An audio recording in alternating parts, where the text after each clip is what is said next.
I don't understand. Is this something your mother put you up to? Because this doesn't sound like you at all. So I'm going to stop you guys right there. Yeah, please do.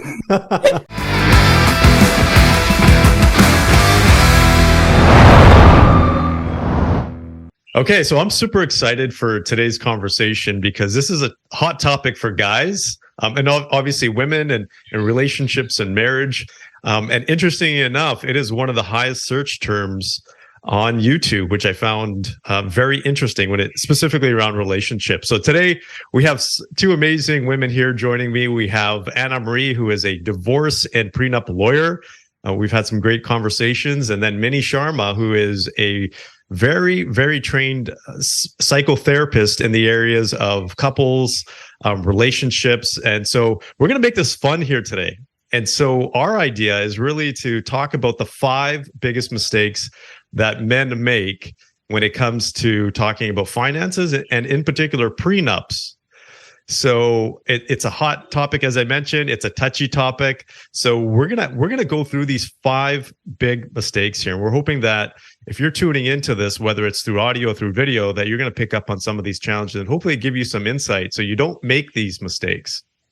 So, ladies, welcome. I appreciate you joining. Thank you. So, Anna Marie, I'm gonna throw it over to you. So, what is the first mistake that men make when it comes to prenups or finances before marriage?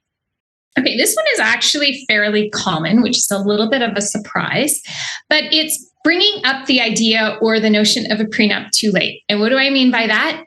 On the eve of your wedding, a week before your wedding, you decide to sort of drop this on your partner, fiance's lap. And it's surprisingly common. People don't realize the impact and magnitude of bringing this up so close to the wedding. Okay, so maybe you can let's give them an example. So what do you think that would look like? Is it something that I should start, or do you think you should start this part? Oh, I'll start it. And I kind of like this idea of a bit of a reenactment on what this conversation might look like. Being Purdeep, if you don't mind, I'll be taking the role of your fiance to be. Sure. And let's just start the conversation. So, Purdeep, I'm really excited about the wedding tomorrow. The dress is in. I talked to the caterer. There's a lot of complications about the menu, but I think we've got it all sorted out. I also talked to Aunt Jane. She's okay with the seating arrangements. You are going to have to do some airport pickups because we do have some people coming in from out of town, but I think we've got it all under control. And I think it's going to be an amazing day tomorrow. So I'm really excited. Everything's coming into place and you and I are getting married tomorrow. Well, and I'm going to call you honey because I call my wife babe, but so I don't feel awkward calling you honey. I'm going to say, honey, that's awesome. I'm super excited. I just want to talk to you about something here because I think it's important to talk about. I know it's kind of awkward, but how do you feel about whether it's finances or this concept of a prenup? Because I think maybe we should talk about this prior to actually getting married tomorrow. I'm confused. You're talking about finances, or are you talking about how we're going to pay for the wedding? Because I think we've kind of already sorted all of that through. Mm-hmm. Yeah, we have, but it's really what happens after the wedding. And I guess, but Purdeep, I have 10,000 things I'm trying to deal with right now. I've got to make sure everything runs so smoothly tomorrow. How on earth could you be bringing this up right now? And a prenup? I haven't even turned my mind to the thought of that. I don't understand. Is this something your mother put you up to? Because this doesn't sound like you at all. So I'm going to stop you guys right there. Yeah, please do. You've got a pretty good idea of how this is going to go down. Let's be real, right? Like first marriages have quite a high rate of divorce, almost 50% in their 40s, second even higher in their 60s, and third marriages even higher than that. So the reality is this is a discussion that needs to happen. The night before the wedding, not such a good idea. As you can see here, Anna Marie was pretty hurt. Why would you bring that up before the happiest day of your life? So, it kind of starts off the marriage on the wrong foot, right? So now there's a little bit of resentment happening. maybe on both of your parts, but definitely Anna Marie, you could see she was shocked by it. Now you're entering this huge event that you are having the next day. And how are you feeling, right? How's Anna Marie feeling? She's feeling unsettled. She's feeling like, and the big word is trust, right? He doesn't trust me. And then Purdeep's probably feeling, oh, shoot, what did I do? Is she going to show up tomorrow? I don't know. So you're causing so much angst and you're starting off your marriage on the wrong foot, right? So there's negativity, there's resentment, and it's very, very hurtful. So a big no-no, big no-no. And then we'll talk in the next few scenarios, other mistakes and how you can kind of combat those. But yeah, don't do that. I've seen it before. It's horrible. It's so sad. Okay, so the first big mistake is waiting till the last minute, right? Waiting till it's way too late. I'm not even going through this situation for real, and I felt like I could feel the tenseness in my body, and I was just like, "How the heck do I?" And I'm just making this up. And so I could sense how guys could be super awkward when it comes to that. So thank you for that analysis when it comes to, okay, let's just not do it too late. So Anna Marie, what do you think is what's the second biggest challenge or mistake that men make? And I just wanted to add one point about the first mistake, which is there are also legal implications. So we don't want to do things too closely in time to the wedding because it can make the agreement actually not as ironclad as we like. Because what happens is if it's ever challenged down the road, I could say that I was under duress signing it. That Purdeep made me sign this on the eve of my wedding, and the whole agreement can be tossed out by a judge. So you don't want to do that. If we're going to do this, we want to do it properly and make sure that any agreement we do is going to withstand any scrutiny down the road. So I just throw that in from my lawyer's perspective. That is awesome because I didn't even know that. So you're absolutely right. That's really interesting. So I think, guys, if you're planning on doing this last minute, it may not even be legit in the first place. So that's a great point. Thank you. So what is it? And just, one more point to give people just something to consider. It's okay that we can sign these agreements after the fact. So just because you weren't able, or perhaps you waited too long, it's okay, guys. You still can get a prenup, but we're just going to do it after the fact. And we can give you lots of tips and tricks on how you do it after the marriage. It's just as binding. It's just as legal of a document. It's just done at a different time. So I throw that up there as well. Oh, wow. That's an amazing point because I think most guys, and I didn't even know that clock, once the priest or whoever says, yeah, you guys are married, that's it. You can't go back, right? There's no turning back. It's all or nothing. So thank you for bringing that up because that's a very important point. I think that pressure really maybe adds to the tenseness of the conversation as well. Okay. So great point. So second, I've had many clients come back to me and we'll just say, okay, let's put a pause on this. You guys go on your honeymoon, get things sorted in the new house, etc. And then we will circle back and we will have these discussions and we'll put the agreement together after the fact. Okay, that is a golden nugget there for you guys. A lot of people don't know that. Okay, so what is the second biggest mistake? Okay, the second biggest mistake ties a little bit into the first mistake as well, and it's bringing it up to your partner at the wrong time. So think of some scenarios. Like, let's say you and I are on a summer holiday. We're enjoying some time maybe in Europe, just relaxing, having a great beach vacation, and all of a sudden this is dropped in my lap. Yeah, so let's play that out. Sure. So I'll start off this time. So honey, how are you enjoying the vacation? Oh my gosh, this beach is amazing. The food has been incredible. The wine has been so good, Purdeep. Like I'm pinching myself. This holiday has been so great for us. We've been able to disconnect. We've been able to recharge together. I'm really so happy and grateful that we've been able to do this. So you're in a good mood right now? An amazing mood. I mean, how could I not be with all this amazing food and the sunshine? Okay, great. Because I wanted to talk to you about something, and I think maybe some women take this in the wrong way. But this, how do you feel about a prenup? Because I've been thinking about this, and a lot of my friends have prenups, and And it seems like it's a pretty standard thing. And I know there's some misconceptions about it, but maybe we can have a conversation about it now. Are you really bringing this up while I'm sitting on the beach enjoying my mimosa? Pretty.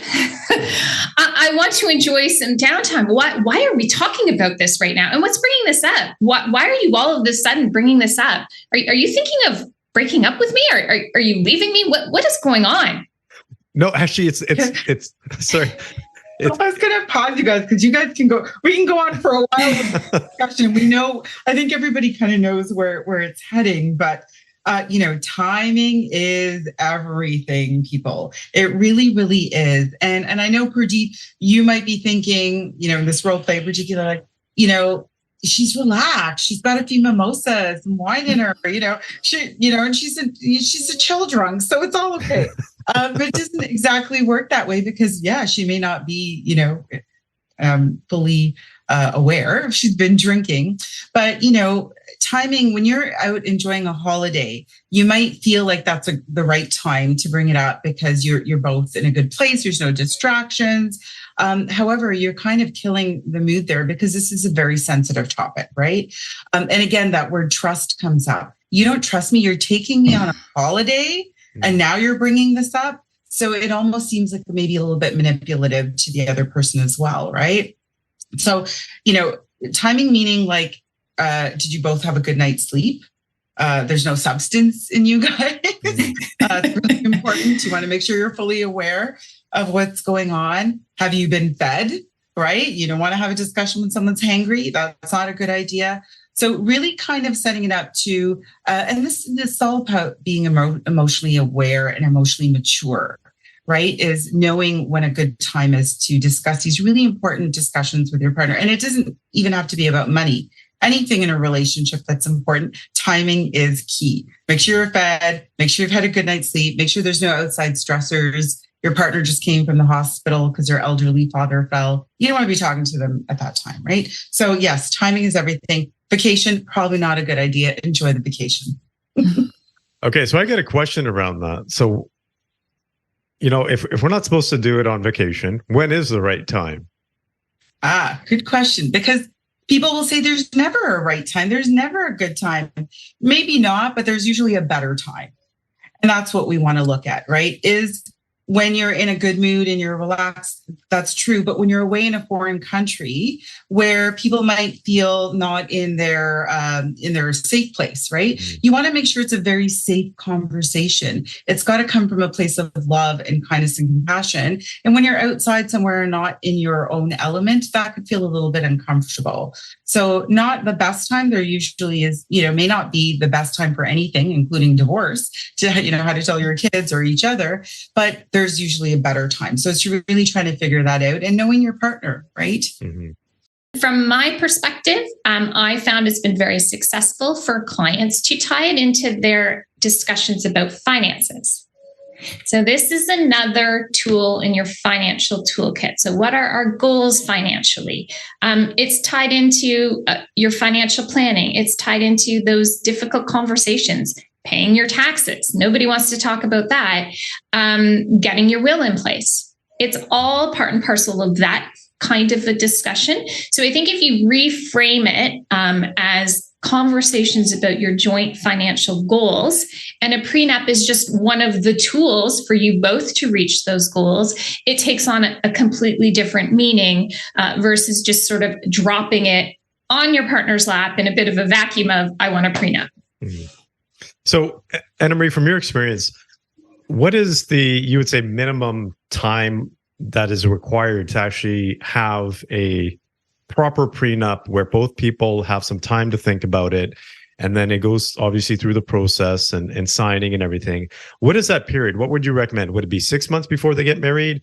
Is it 3 months? Have you found a sweet spot?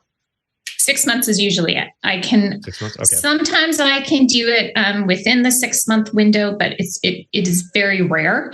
The funny part is that it really should almost be tied in with the engagement. So once you get engaged and you start your financial or your wedding planning, this is also a great time to sit down with your partner and have that discussion about financial goals. Because what I will tell you from just my own personal experience, the couples who are not on the same page financially are the ones I see more often than not on divorce. It is the single biggest indicator for me. And frankly, I can even tell when couples come to me with a prenup, whether they're on the same page financially or not, and the likelihood I'm going to see this couple, at least one of them, on the divorce end in 5 years. It literally is that predictable. Now, to give people hope, however, you can get on the same page financially if you're not currently. So there are lots of things you can do to, there's lots of supports, there's counseling, there's all sorts of things you can do to make sure you're on the same page. Is definitely something that is fixable, but you want to do that before you say I do. Mm-hmm. Very interesting. And I'm going to just add to the number one reason couples fight is money. And it's not how much money, it's our relationship to money. And so going to counseling or seeing a therapist when you get engaged for maintenance, which I love, I think it's the best idea ever, is really important so you can get on the same page. And often one's a spender and one's a saver, they're often magnets, right? And that creates a lot of friction. So having those discussions and having someone kind of deal with even just the how we're brought up, did you have immigrant parents, our mentality around money, those kinds of discussions can be really helpful in a therapeutic setting as well. Mm-hmm. Yeah, it's a really good point, sir. I think there's two things that stand out for me. And one of them is because I come from the banking sector when I was in the corporate world.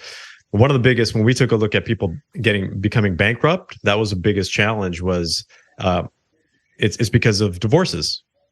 So there's a correlation there as well. And I could see when these couples would come in, they were not on the same page when it came to the finances. And that's what led to not only their divorce, but the bankruptcy of the two individuals. So I think talking about finances before is absolutely important.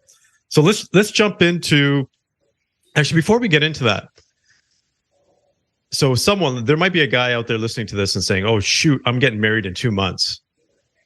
Is it still okay to start the process at that time? Well, I think it's personally fact specific. So it depends. Have there been ongoing discussions about finances, financial goals, etc.? Then probably it's okay to bring this up, but recognize they're not going to deal with it until after the wedding. If there's never been any discussions about finances, etc., I think there needs to be a few more steps before the prenup conversation is commenced, because I think it will be too overwhelming and frankly unfair to just drop that in the partner's lap. Okay, great. So let's go into the third mistake, or mistake number 3. What would that be? We kind of talked about it a little bit, so I'm going to jump ahead on this one. But for me, it's wasting that opportunity of having the prenup as part of the discussion of your finances and your financial goal. So like what we talked about, the prenup really is a tool in your toolbox. It's like purchasing life insurance. It's like, putting together your will, your power of attorney. It's part of that whole process. And I think a lot of men waste the opportunity of adding the prenup into those financial discussions because they're scared. Got it. So maybe we can play that out. Okay. So, Purdeep, we're talking all about our financial goals today. I'm really excited because I spoke with our financial planner. He says that it looks like we are going to be able to purchase a home next year. I also talked to him a little bit about my business, and my business is doing pretty good. So it looks like we're going to be able to invest a little bit more capital into my business. And I think I might actually be able to start making some real money with my business that I'm running. I also talked to the financial planner. He indicated that we do need to get our wills updated or done, I guess. So I have the name of someone we're going to meet about that. We're also going to need some insurance because he talked about that as well. I think that's where we're at. Well, that's awesome, honey, because it sounds like you're on top of all these things. So I appreciate you taking the lead on that and being so astute. One of the other things that I've heard just within this, and maybe we can talk to our financial planner, and because it might come in with the wills, is a prenup, because I think that all kind of comes together when it comes to our financial goals. And obviously you're extremely successful in what you're doing. So what are your thoughts on that? Well, interesting you brought it up, because my corporate lawyer mentioned something about that as well with my business. And she thought, you know what, it might not be a bad idea for you and Purdeep to have some discussions about, the what ifs of life. And not that we ever want to think like this, but we're mature, responsible, successful adults. I think we have to have these what if conversations. Like, what if we do separate? I mean, I don't think it's ever going to happen, but what if we do? What happens to my business? And, God, what happens if one of us, passes away sooner than we expected? So I think you're right. I think we do need to sit down and figure out these what ifs. Well, ching ching, where do we sign? All right, that was awesome. That's what you do. This is what you do want to do. And that came up very kind of organically in the discussion, because you were already talking about some financial issues, estate planning, your business planning. So that is a great time to at least even plant the seed. You may not want to have the full out conversation, because there's a lot of things to discuss, but you've planted the seed. So Purdeep, you did that very, very well. And you asked a question. So this is a key for men. It's a little tip, is when you ask a question instead of making a statement, it comes across as a much softer approach. So Purdeep, you said, so what do you think about that? That's very different than, I think we should just get a prenup and we should really talk to a lawyer tomorrow. It's a very different energy. It's a huge tip. Ask the question. It's a softer approach. And it gives the other person, gives your partner some, they do care about how I feel and what I think about this. So big tip. Good awesome. job. That one seemed a lot easier because you can on that thing. And just on the receiving end of that conversation, again, it felt better. Right? It felt like I was part of the conversation. It felt like we were actually making decisions together. And that made me feel safer. Awesome. So it actually brings you together, right? It actually creates a stronger relationship. And I just wanted to quickly point out as well that as a woman, let's say, that's entering, because mostly men are watching this, entering this relationship, it's okay for women to bring this up, because listen, it's the reality. If you're coming into a marriage or a relationship where there's a lot of assets or a business or family business, it's a reality, it's there. So I like the fact that Anna Marie kind of said, actually, I was thinking about it too, or I was advised about it as well. So it's okay for the partner to also approach and say, maybe you're thinking about this and I don't want to create any awkwardness, but let's just put it on the table and approach your partner. That's cool too. It's funny you mentioned that, because I'm always putting my marketing hat on, and something interesting just popped up, because it's all about influence. It's almost like, the ideal situation would be for your fiance to bring it up in some way. So I'm just thinking, something funny just came into my mind, like having some kind of mail postcard come to her to saying, have you brought up a prenup with your husband or something? Just some unconscious messaging, so that she's either positioned to take it on more, you can say, openly, or she actually brings it up herself. But I don't know if there's a service out there that does that. but I'm sure that would great make a idea. Lot of money. Okay, awesome. So let's go into mistake number 4. What would that be? This one is a big one, actually. And it's not explaining your whys. And what I mean by that is just saying, I want a prenup, or, my father told me I need to get a prenup, or my lawyer says I need to get a prenup, and not really explaining your personal whys. And I think once, the whys are explained to your partner, and there are a number of reasons, and none are bad, but it just, again, reframes the conversation and changes it from one where you don't think I'm trustworthy, or you think this relationship is doomed to fail, to recognizing that you have certain values and beliefs, and that there is a way that we can work together to ensure that we're both safe, secure in the very unlikely event of separation.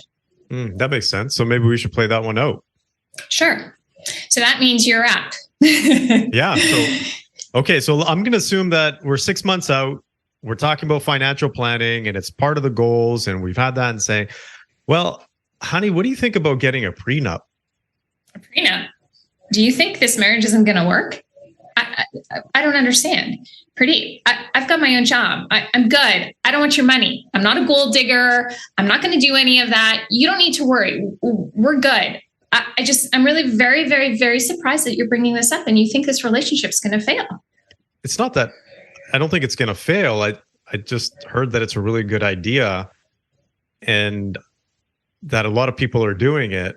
So I just thought maybe we should do it too. Like you heard this like on TikTok? Did someone do like a TikTok video about prenups? I don't know. That's just not us. That's fine for those people. It's not for us. Look, if you're in this with me. We're not going to be doing any type of prenup or anything like that. We're in this together. I'm not a gold digger. I'm not coming after your money. You don't have to worry. Okay. So, my response would be, I know you're not a gold digger, and I'd probably say something stupid again. So, Minnie, what do you? I'll save you. Save me. Well, as we talked before about timing, how timing is everything. So it's approach, right? Again, making sure that it's a better time, not necessarily the best time, but coming at it with kindness and compassion, right? So the idea is not, look, everything that's mine is mine and yours is yours. And, and Anna Marie can speak a little bit more to this in terms of negotiating the terms. You're actually saving yourself a lot of grief and you're setting yourself up for a discussion where both partners would feel protected, right? So, and please, chime in, Anna Marie, but you're negotiating. If we were to separate or get divorced, you would be taken care of. The kids would be taken care of, or this is what would happen. You've contributed as a stay-at-home mom, so the value of that is huge. So, don't worry about that. And you're actually creating some security. Which is kind of opposite of what people might think that a prenup is like, you're not getting anything. And that's not it at all. Right, Anna Marie? It's really a negotiation. You're going to save yourself so much grief, and you're doing it when you actually love each other.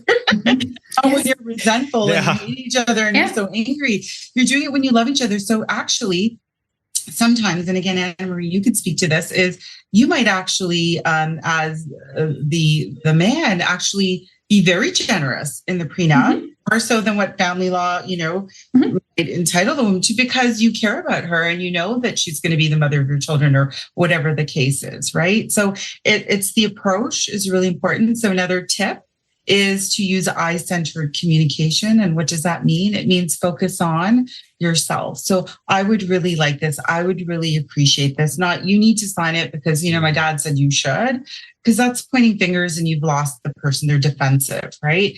So the approach is really, really gentle and loving and kind. And don't worry, you're going to be taken care of. I know you're worried about that. I want to make sure that we're both, feel good about this. And then it's going to bring you guys closer together, right? The idea is to provide emotional security. So explain why. The reason I'm saying this is because, my grandfather built this business generations ago. It's always been in the family. It's really important for my family to keep it in the business. But don't worry, even if you don't, have anything to do with the business, you're going to be able to provide this asset to you or whatever the case is. I'm not going to get into the legalities. But again, you're creating a safe space. You're using I-centered communication. You're coming at it from a very loving, kind, compassionate place and secure. Right? And I think that's a really good point. The agreements we're doing is not all or nothing. So it's not a matter of, I keep everything, you get zero, you're destitute, I'm going to hoard all of my money. That's not what this is about. This is about finding something that is fair and reasonable for this couple. Because the alternative is you don't do this, and then you're stuck with the Family Law Act, the family law legal system, and everybody thinks the system is split 50-50. It's fair. It is not fair. I've countless clients who are shocked at how the law actually divides their assets. So the idea here is we come up with an agreement that is fair for both people. Another interesting point is you will find most times, when you explain your whys, you'll find that the other person is, of course, saying, well, of course, I'm not going to take your grandfather's cottage. I would never consider doing that. And so you'd be surprised how much you're on the same page.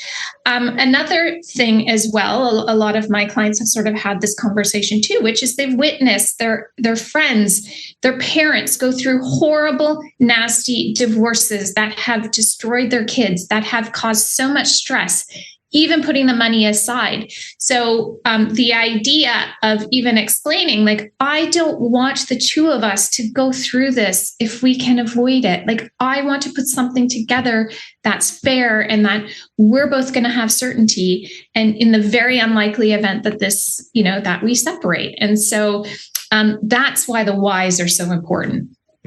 Great points there. I took a lot out of that myself. So thank you for that information. So let's jump into mistake number 5. All right. This is probably the biggest mistake, actually. So we kind of saved the biggest one for last, and that's doing nothing. Men being so afraid of having this difficult conversation. They don't know how to bring it up. They don't know what the reaction is going to be. They don't want to disrupt how well the relationship is going by making this ask, so they do nothing. Apathy. And then they cross their fingers and hope this doesn't go, hope they don't separate, but we already know 50% of marriages for the most part will end up in divorce and separation. And it's higher, it's 70% for second marriages. And we're just going to hope. We're going to hope our way through this and hope nothing happens. And then, unfortunately, if it does happen, we're now in the legal system. That is not fair. It's going to result in, a lot of financial uncertainty, and frankly, could have all been prevented. Okay. So this is really interesting because working with many men, what I find is that men with even, let's just say, significant a level of confidence. So these are successful men. They've done very well for themselves. They have no issue with self-esteem or confidence or getting along with people, and can hold their ground in the toughest situations. But they cower when it comes to their wife, their spouse, and they have a difficult time talking about conversations, not just money, but other things as well. So I'm so surprised. I'm not surprised, but I was surprised when I would see these men just become, go from the business setting of being, you can say, these giants into being these tiny little men that feel almost, I'm going to say, sheepish when it comes to talking to their wives. So I'm going to go over to you, Minnie. What do you see when it comes to not just prenups, but some of these tough conversations when it comes to maybe even divorce or separation or let's just say finances? Is that very common? Is that something you see as well? Oh, yes, all the time, because, and it often comes from a place of fear, right? The fear of being abandoned, the fear of losing this relationship, the fear of conflict. People are, just don't want to rock the boat. But what ends up happening is we often think that that's probably a better idea. Is I don't want to rock the boat. Let's just see, it was anniversary. Let's just hope and pray that things work out. But then what happens is when you don't speak up, resentment gets created over time. And when you feel resentment towards your partner, it can come out and manifest in many really negative ways, often passive aggressive. So, ask for comments that are kind of rude or mean, or, oh God, another purse. Like, didn't you just get one yesterday? But really what you want to say is like, you value the money more than us, or, like, you're going to like deplete us with your credit card bills. And, I should have talked to you about this before, but I didn't. And you're angry at yourself. And guess what those dynamics are in that relationship, in that marriage? It's not going to be healthy. So if you want a healthy marriage or relationship, it's a learned skill. It's a learned skill for sure. And this is where, going to a therapist just for maintenance, not even when there's a problem, is to learn those communication tools. Nobody teaches us this, right? If we think about our parents, most of us haven't had the best examples, right? And trust me, Hollywood doesn't help us. So learning those skills and tools of how to approach and have conversations and actually listening, that's the biggest part of communication. We have 2 ears and 1 mouth. We're not very good at listening. So, going to therapists to actually doing some premarital counseling is huge. I think it really is going to help the discussion on the money and the prenuptial agreements and estate planning and everything, right? Anything that comes up. But yeah, you want to make it healthy. I can tell you on my end, the calls that I get, and it's inevitably every single one of my male clients who fall within this category, they'll say to me, but I'm in love.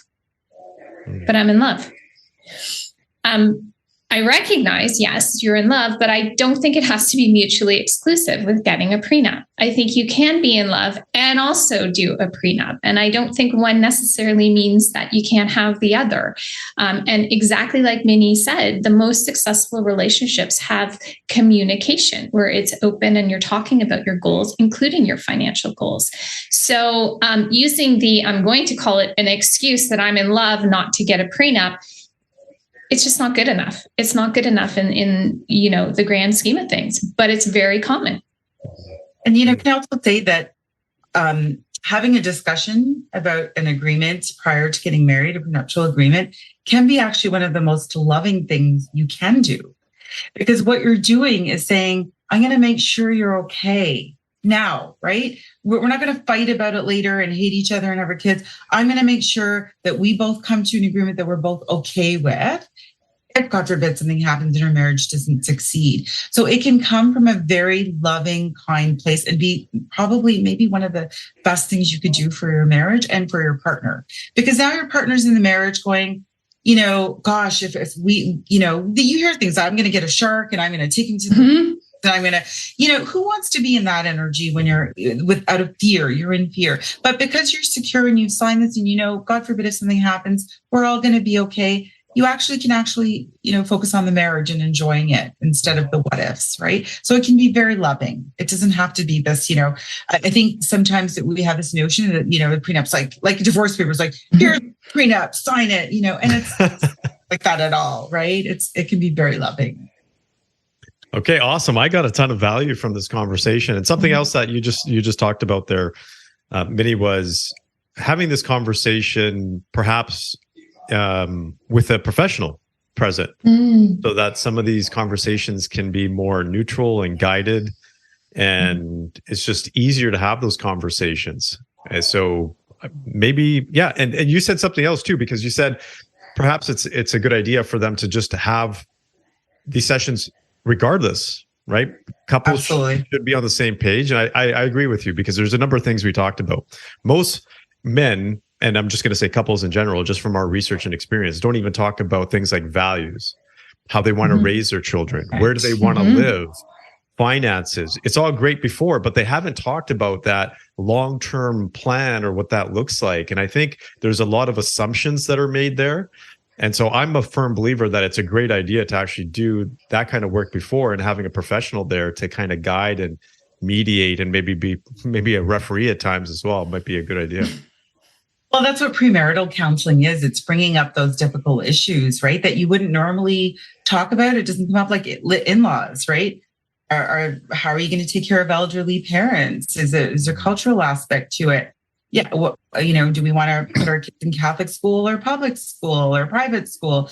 All these discussions that you wouldn't think we'll deal with it when it comes, right? Because that's human nature. What happens? But premarital counseling sets you up for success. Doesn't mean it's guaranteed success, but definitely sets you up for success, because the tools in communication are what's important, not the actual topics, if that makes sense, right? How do you bring it up? How do you hear each other out? How do you negotiate? How do you solve a problem in a healthy way?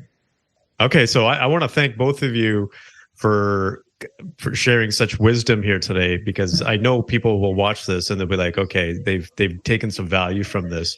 So for those individuals who might be interested in either getting some kind of couples therapy or counseling, or however we want to word that, or have a conversation around prenups, and maybe let's just say hopefully not divorce, but let's say prenups. Anna Marie, where can people go? What's your website that people can go to get more information? We're at mlawgroup.ca. So you can go on our website, and we have a lot of articles and things like that about some of the things we've seen come up with clients, and just offer some information. And of course, anyone can give me a call, and I'm happy to do a preliminary call just to give them some more feedback and suggestions on some options that might work for clients going forward. Okay, great. And Minnie, how about yourself? Where can people find you? Yeah, so you can Google my name, or my website is guidingjourneys.ca.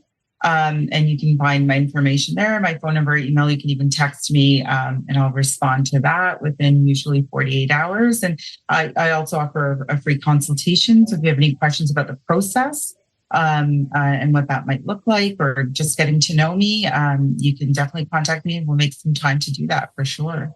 Great. Thank you so much. And I'm interested. I think we're going to do another one of these, but focused around, if it's technically called a post-nup, but how to bring up these conversations, or maybe some of the challenges that happen where you're already married, you're already in a relationship, and you haven't had or you don't have a prenup. How do you bring that up? How do you deal with that? So stay tuned for that, because I think that one will be even more value for the individuals tuning in here, because most of the gentlemen that do watch this are married. They most likely have kids as well. So they're at a different stage. Thank you, so ladies. much. Yeah. Thank you. Definitely appreciate fun. it.